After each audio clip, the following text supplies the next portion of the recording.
What was that experience of being in solitary? I think the hardest part once you go through it is just feeling utterly useless.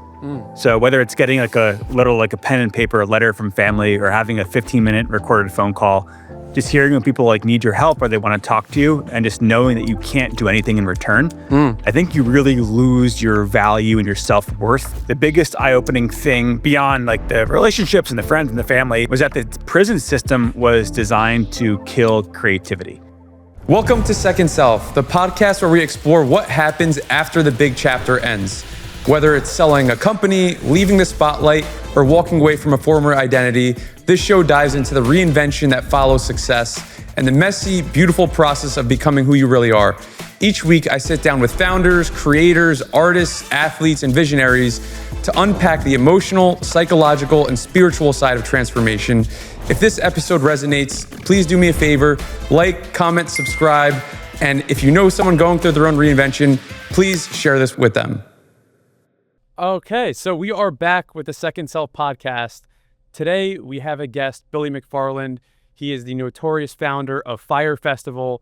Today, we are going to be unpacking his unique journey and experiences along the way.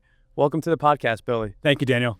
Yeah, thank you for coming along. I know a bit of a different kind of story as a typical guest on the podcast, but equally as interesting and I think value add to people out there.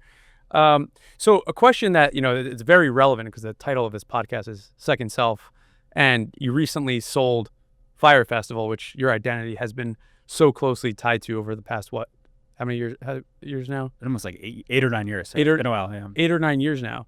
So I would love to know, especially, after before jail, after jail, still, Fyre Festival too, where did the decision come from for selling Fyre Festival? Yeah, I think really fitting for this podcast. I feel like I've lived 9 lives by the age of 33, from starting my first business at 13 to becoming one of the youngest to raise venture capital at 19, to Fyre Festival, to going to federal prison at 26, and now released at 33, selling Fyre and hopefully starting new. So it's been a journey. There's been a number of selves along the way, but hopefully what comes next is, I guess, a realization of what I'm good at, what I'm bad at, and what I can hopefully do in the future.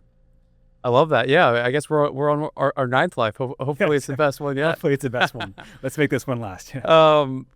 So where though did the and I can appreciate that. I think like the title of the podcast, Second Self, but life for me is constant series of journeys and experiences and reinventing yourself. But where did the actual decision to sell it come from? Because I know you had Fyre Festival too, and then it seemed yes, it's not as tough as I think as might seem to be. In a weird way, I felt like Fyre was holding me back, and I was so dead set on making Fyre work, but so many opportunities that were available or that people were willing to give me were killed because it was too much controversy. Me plus Fyre became too much for most boards at some big companies to really bear. And made the decision where if it's just me, then it's probably okay. If it's just Fyre, it's also probably okay. So Fyre can succeed best without me, and I can succeed best without Fyre when it's just Billy, kind of going for the next project. Yeah, that makes a lot of sense. And I'm sure even with that moving forward, Fyre Festival will always be part of your identity, whether, you see yourself as it or not, like in the external world, I'm sure. Yeah, even though I have no equity in the future of Fyre. However, I think the success or failure of that will dramatically impact my career. So I think the buyers are pretty smart. I don't really have backend in the new Fyre Festival entity, but I wanted to succeed. And if Fyre succeeds, that will help me in the future. And if Fyre fails, I'll be stuck with that stain forever. Yeah, that makes a lot of sense. Now that it's been sold, and as you mentioned, you have no part of it whatsoever at this point, has your identity with yourself changed at all? I'm curious. That's a good question. I don't think so. I think the only time I really contemplate that is when people who were close friends or family, they ask me oh, how are you doing? I'm like, what do you mean, how am I doing? I think people tie me more to Fyre than I tie myself. I think I tie myself to a lot of the themes that I tried to build Fyre around, but not necessarily the Fyre identity in itself. Got it. So, and then just out of curiosity with how things work, because I know a lot of people are like, oh, this Billy get all this money himself? And like, I know after everything, like money's owed to people and whatnot. Do you just get to keep that, or like where, how does that work? No, I think someone asked me the other day a personal question like, hey, how much money do you make? And before I answered that question, I kind of had to lay the groundwork that my like zero line is just like so fucking annoyingly high between like restitution and like back taxes and accountants and lawyers and all these extra steps I have to go through that most people thankfully don't have to deal with. Like just to stay above water, the number is already fucking insane. So whatever the peanuts that we're getting for the sale price, it's going to pay a lot of bills. Yeah. So was any of that decision to sell a part of that, of like needing to pay back or whatever? I think we did 3 different deals for the Fyre IP. We did a Fyre music streaming deal. We did a Fyre like Broadway musical licensing deal, and we did like the actual Fyre Festival, like brand and trademark. And so the eBay was that was just the festival. So that was like a third of the different buckets that we settled or licensed Fyre for. Ultimately, no. I think I owe so much more money than the sum of those licensing deals that in the next 2 or 3 weeks, that sum is hopefully irrelevant. And it's really about what can I do to position myself over the next 3, 5, and 7 years to build a lot of value. So yeah, the money was not the factor. It was more about how can I give myself the best launch pad or springboard to make a big impact. Got it. So now that, Billy McFarland is no longer tied to Fyre Festival, as you've been in a while, and, you still have these liabilities to deal with, what are you doing now to survive or live off, or a new project? How are you thinking about that? Yeah, I'm launching a new project. It's still the same company. So we didn't sell the business that owned Fyre. We sold the IP, we sold the trademarks, we sold the social media accounts, etc.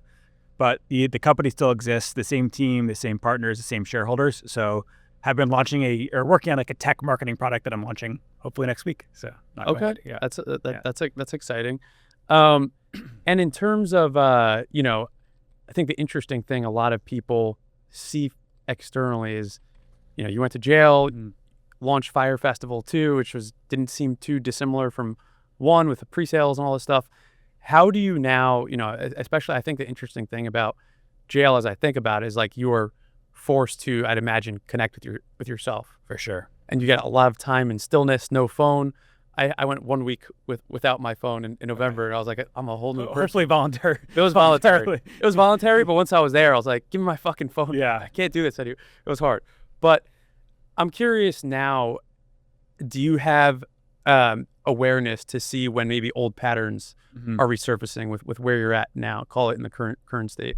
Yeah, I think going back to the jail question or comment you had there, the biggest takeaway from all of that alone time is the value of relationships. And life means nothing unless you have 4 or 5 people that you're really close with.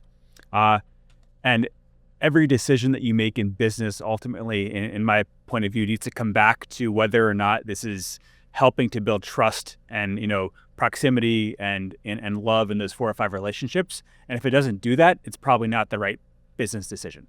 Yeah. So like selling Fyre certainly made me think through that spectrum of how this is affecting my core relationships. But whatever I do next and whatever I really plan to do for the rest of my life comes down to that lesson from prison, that the happiness, the sadness, the success, the failures in life come down to those core 4 or 5 people. Yeah, absolutely. That's a really cool realization you've had, because that is, I think, for me, and what I tell other people, even kind of the concept behind this podcast, a lot of people end up saying that same thing.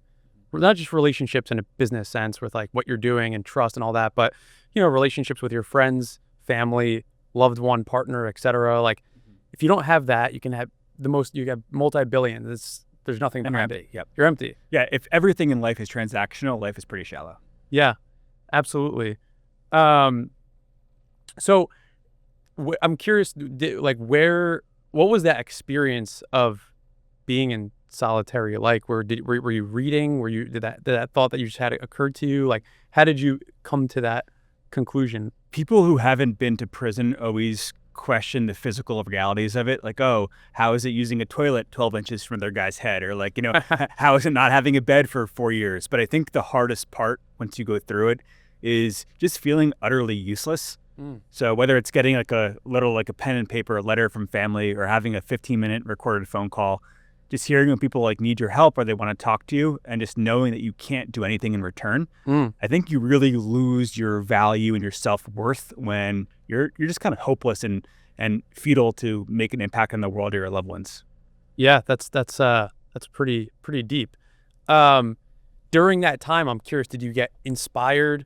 Did you want to, have an impact on the world? Were there dark thoughts? Like, what was, I would say, the most impactful for you during that time? I think like taking away all the moral and ethical violations that I made, and I certainly deserve my prison time. The biggest eye-opening thing beyond like the relationships and the friends and the family was that the prison system was designed to kill creativity.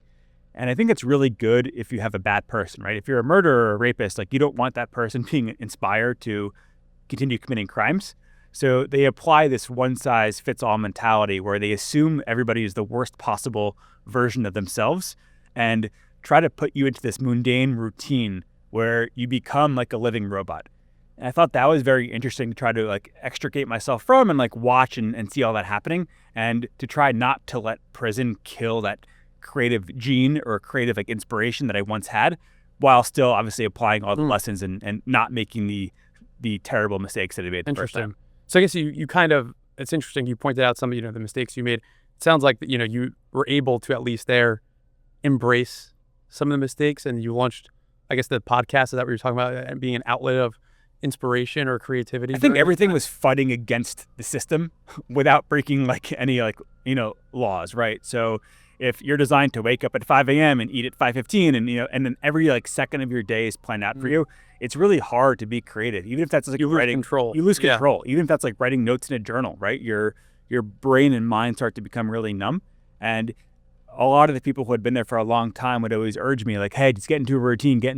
I'm like, fuck that. Like the day I have a routine here, I die. So I think that was one of the hardest things, was to kind of stay as a unique person in a system designed to strip you of your humanity.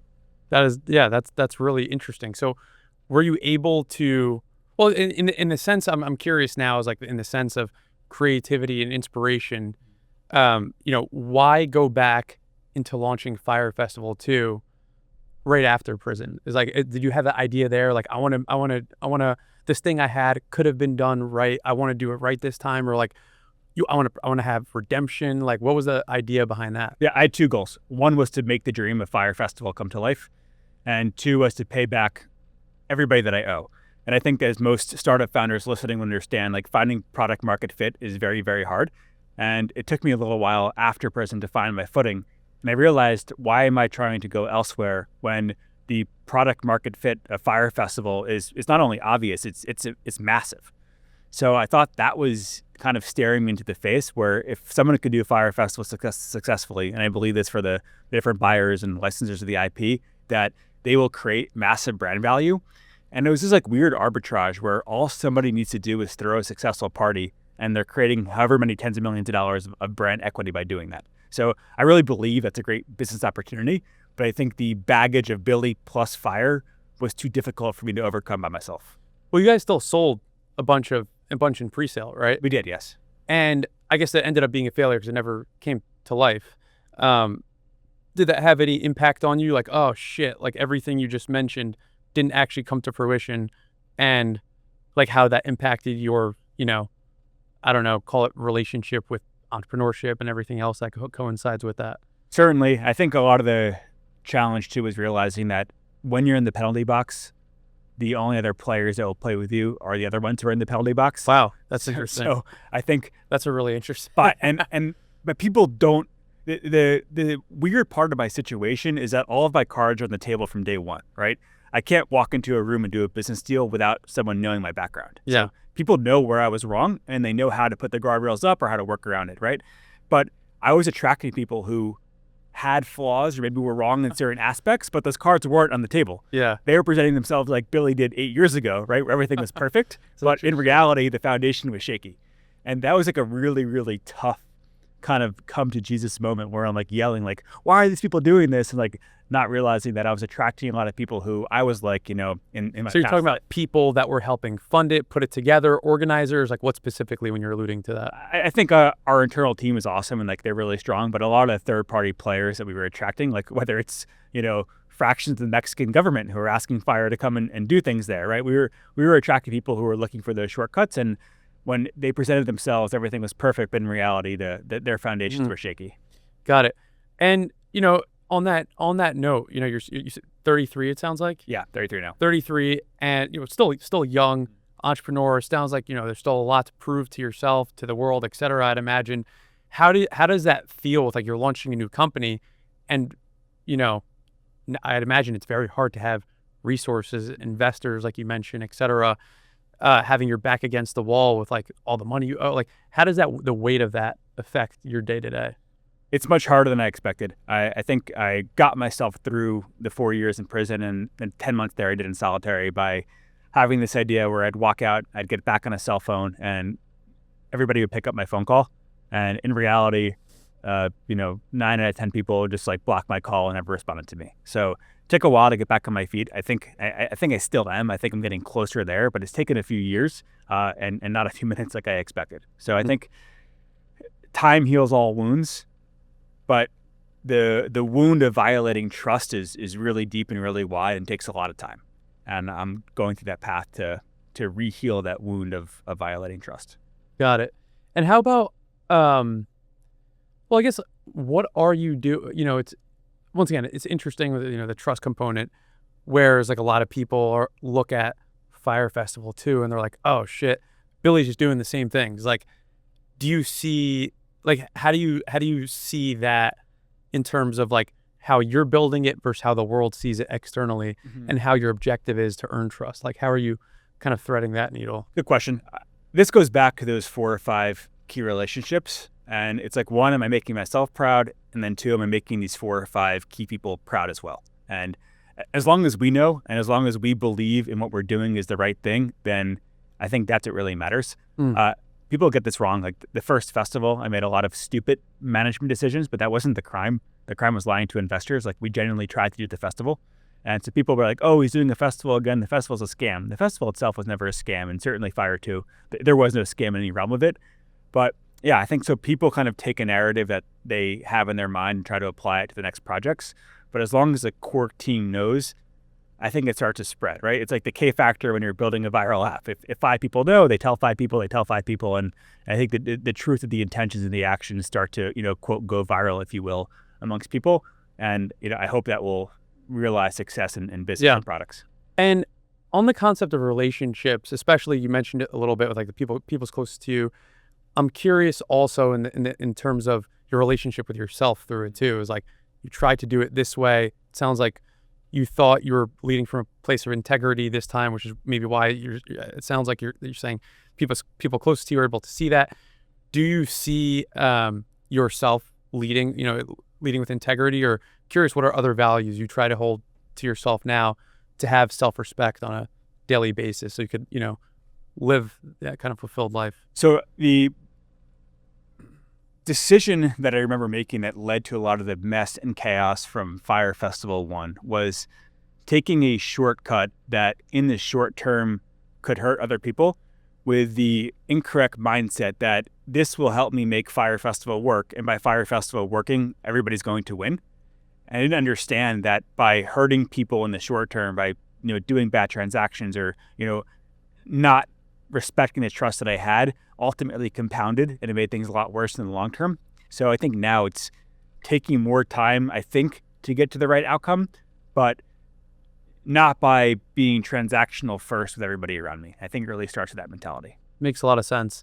I think that as I was thinking about, even the concept of this podcast, I think what you just said is more relevant now than ever with Gen Z and TikTok and like people, all the especially the specifically younger generation.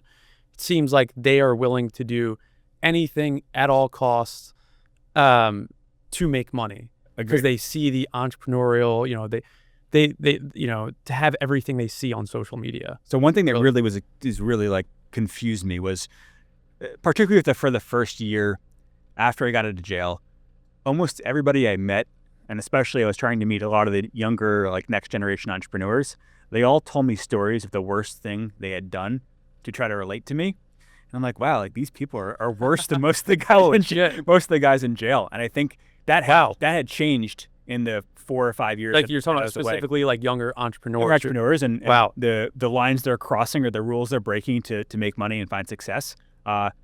I think once again, a lot of what they're doing was worse than most of the people who were convicted of crimes for fraud. Not me. What I did was totally wrong. I'm thinking more of like the average person I met in prison. Yeah, I think the world has changed a lot, and that was kind of my biggest like mind fuck when I came out, where I'd spent 4 years thinking every day about like the lies I told and how terrible they were, and coming to terms with like that I was a bad person for a period of time. Then I get out there and then I meet someone, and like, within 5 minutes I'm hearing this crazy story. And after doing that a couple of times, it was kind of like a weird, situation. Yeah. Did that make you rethink like, oh, maybe I'm not such a bad guy, hearing all these other, like the normalization of like how many, I guess, people are willing to cross lines, as you say, to get success? Like, I think it helped me like normalize my respect and internalization of what I had done. There were days in prison where I'd speak with a family member or a friend, and they were really hurting from my actions, and I felt like I was the biggest, piece of shit scumbag in the world. And then there were guys like that who I met were like, wow, I'm like not that bad. So it almost like kind of helped me normalize it and realize like there's worse, but there's also a lot better, and I got to strive to be better. Yeah. And for all of, I would, from your experiences, and obviously you got caught, you were forced to face your, wrongdoings. A lot of these people, these younger kids you're meeting, clearly have not. What is something that you would tell them from lessons you had learned with, facing the reality versus, whoever the, all these younger Gen Z TikTok entrepreneurs out there, whatever, that haven't gotten there yet?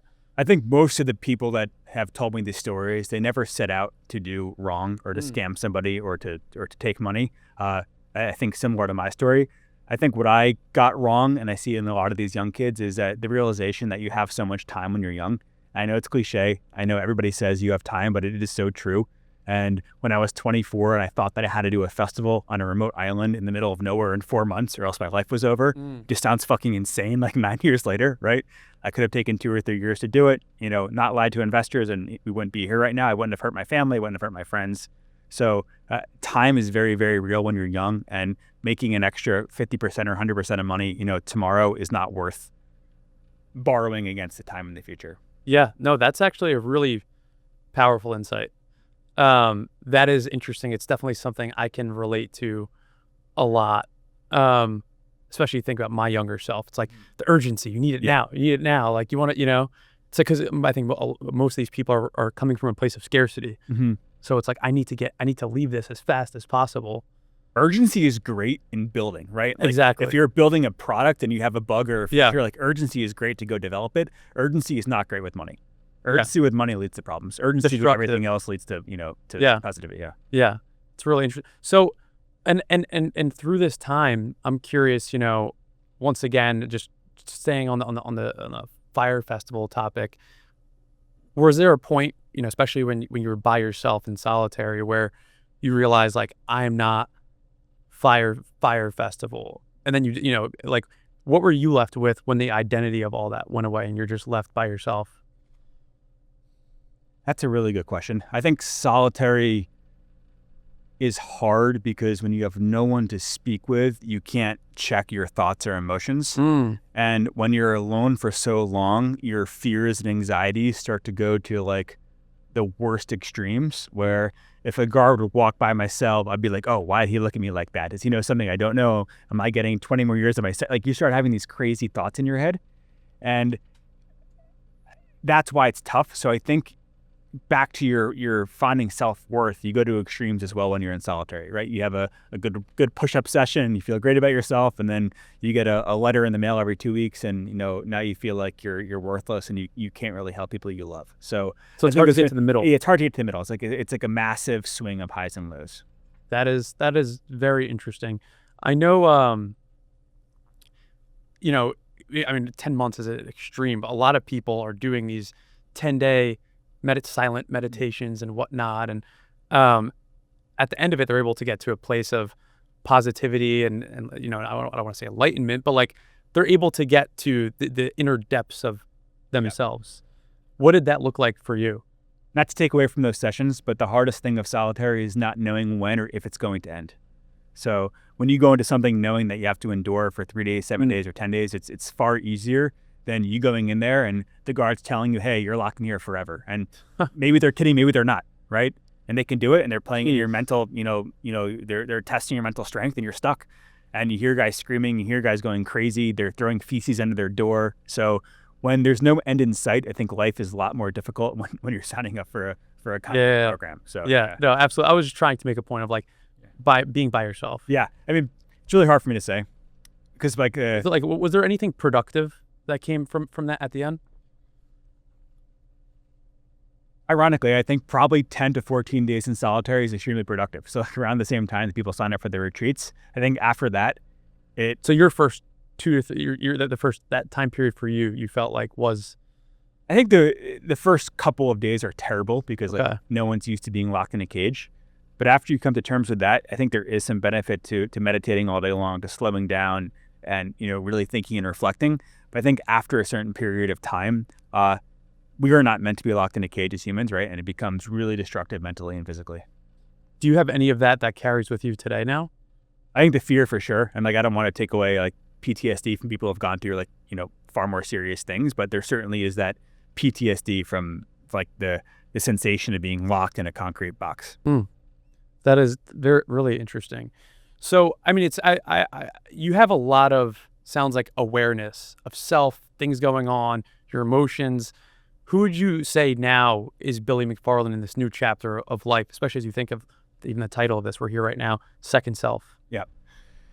I think I'm still trying to find the balance. Post-prison, I think I've just been so scared of what could happen, and particularly the solitary experience where, there is someone out there who could snap their fingers and put me under concrete for the rest of my life, right? And like knowing that, I think is really, really scary. But the world has also changed where I think the old Billy probably would have flourished more in 2025 than I did, prior to prison. How so? What does that mean? I think like we're in an age now where attention is a new currency, and that's great.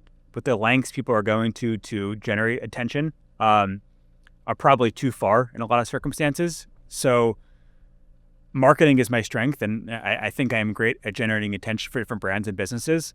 And I hope that I can help balance that line of integrity plus, living on the edge that's required to generate the attention that businesses need to succeed now.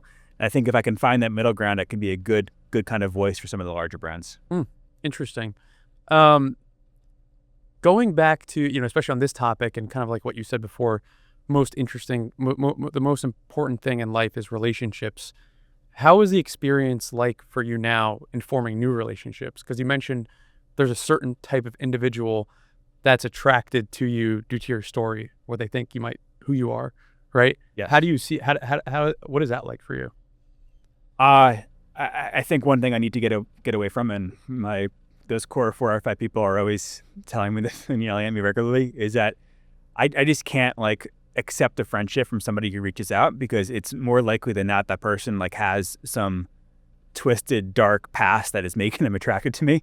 And so ultimately, like, new people need to come from friends, right? And friends of friends and introductions from friends. And the Instagram DMs, the TikTok DMs, like, those people generally are in the penalty box too, and they're not going to tell you, and I'll find out the hard way later. Wow. Have you have any firsthand experiences or stories of this? Many I don't want to share, but it's people present very well on social media, and like every time I want to respond to like one of their requests, if someone might want to work with us or hang out or whatever it may be, like I get yelled at now. I'm starting to listen. People are yelling at me like, Billy, cut these people off. Okay. We just can't take that chance. And how about for dating? Is it more of the same? How does that work? Do you have in a relationship? You're in a relationship. Yeah, I knew the girl from before prison. So okay. Yeah.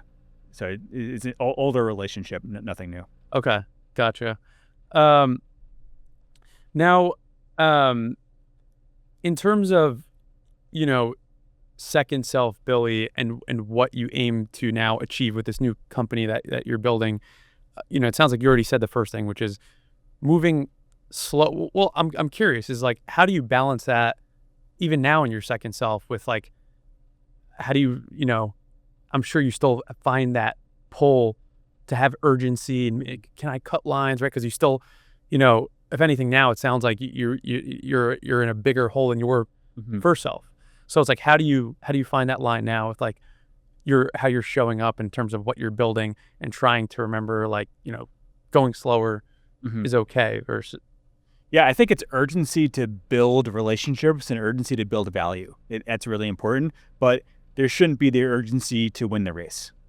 And I think that's the difference between like the previous Billy and the new Billy. I thought Fyre Festival won, that was the race. And why would I schedule the finishing line for the race in 2 years if I can schedule it in 4 months? Yeah. So worrying less about when the race ends and when I can pay back my restitution and everything else, and worrying more about how I can do more of the little things to eventually get there. Interesting. And have you noticed that your relationships now have changed, now that it sounds like prioritizing this versus maybe before, like you're transactional in business, but did you find that carry over into transactional with relationships as well? Like, did you? Yeah, I think that the 24-year-old, like primetime Fyre Festival Billy loved being around a lot of people. And that led to probably hundreds of like transactional friendships that weren't real. And I think like it's fun in the moment, but when you look back, it like really, really sucks. So I'm trying to be the complete opposite of that now. Got it. And, we talk a lot about now before like 24-year-old Billy wanting to build this in 4 months, all these other kids wanting to, for whatever reasons they have, coming from a place of scarcity, whatever. When you look back, what do you think it was for you that fueled that, call it obsession with trying to build something that was either in the limelight or become relevant, or what was that thing for you? So entrepreneurship always, I had my first company when I was 13, and it was a web hosting business, and I had 3 full-time employees in India. And one of my employees was getting married, and he mailed my home address an invitation to his wedding. And my parents got the wedding invitation for this grown-ass man in India, and they're super confused when I was in 6th or 7th grade at the time. And I think that was kind of this, obviously didn't go to the wedding, but it gave me this high where it's like, wow, I can do things that break all of the rules and norms that I am taught, right? I'm 13. I should not be invited to a wedding in India when like I'm going to 7th grade algebra. But because I did a business, like I can make this happen. And as I got older and as I was starting and running more businesses, I kept finding that entrepreneurship would allow me to define like what the real boundaries in life were. And I became addicted to pushing those boundaries until they obviously pushed back and crushed me. Got it. So for you, you don't think there was anything deeper within that from like a place you were coming from in order to show up in the world that way? It was just like that obsession with more? Is that what? I think I was addicted to the entrepreneur's high of pulling something off that I previously thought was impossible. And those moments initially started as, hey, once every 3 or 4 years, I can discover something new, to happening, monthly, to happening weekly, and then wanting to chase that high daily. And that was the same mentality. It's like, why would I do a festival in 2 years when I could do it in 4 months? And every day now has like the maximum level of intensity. So I was kind of chasing those discoveries on an hourly basis, and that became unattainable. That's very interesting. I had this exact conversation with an entrepreneur friend yesterday. And I was trying to explain to him why obsession is a bad thing, at least obsession over a long period of time. Like obsession short term can be productive, short term, but over a long period of time, people tend to blow up when they live in extremes. Agree. So you would agree with that? Yeah, I totally agree. Yeah. Yeah, I think chasing the extremes, you'll always want that extreme to happen more frequently, right? And that becomes unattainable. It doesn't end well. And yeah, I think that especially for younger entrepreneurs, when I said this, like you couldn't understand, but living in the middle doesn't mean you're just living a normal, mediocre life. It means you can come here, but it's trying to come back to normalcy, and that's okay. Agreed. You don't need the extreme highs and lows to, go through life. Yeah, life's about sprints and breaks, right? Like you need to have a sprint, but you need to break. You can't schedule a sprint for 4 years. It's not going to end well. Yeah. So you've been out of prison now for how long? 3 years on Saturday. 3 years. Well, congratulations on the anniversary. Thank you. Thank you. So I'll be celebrating. what are you doing to celebrate? I don't know. You throw out a party? Fyre Festival? No, I hope not. Don't tempt me. So is there any other kind of because I'm sure those innate feelings of patterns come back, right? Like you're someone who definitely sounds like you enjoy those extremes. Like just because we have awareness, it doesn't mean that goes away. Those